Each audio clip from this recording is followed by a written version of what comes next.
आपण मैंने mobile screen में देखुवा मूषा कौन साधारण मूषा नुहे। यही मूषा तार बहादुरी पर सरकार स्वर्ण पदक हासिल कर मूषा। किंतु आपण भावुवे जो मनीष मानक स्वर्ण पदक हासिल करने एत कष्ट हो पड़ुची सेटारे मूषा केमिति स्वर्ण पदक हासिल कला।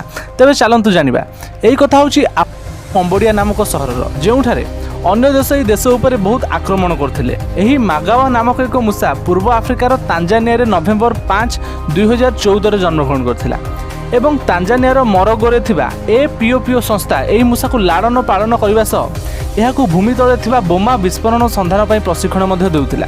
यही 7 वर्षर मूषा सुंगिकी प्रायतः 39टी बारूदी सुड़ंग एवं 28टी विस्फोरण होगाकू जाउथिबा गोला बारूद को संधान कर पारिथिला, जहा फल सरकार लक्ष लक्ष लोकों जीवन बचाई समर्थ हो पारिथिला। सेतिपई सरकार बहादुरी और देश प्रति समर्पणर सम्मान जणाइबाकू जाई ब्रिटेन एक चैरिटी संस्था PDS द्वारा यह मूषा को स्वर्ण पदक प्रदान करी पुरस्कृत करा जायतिला।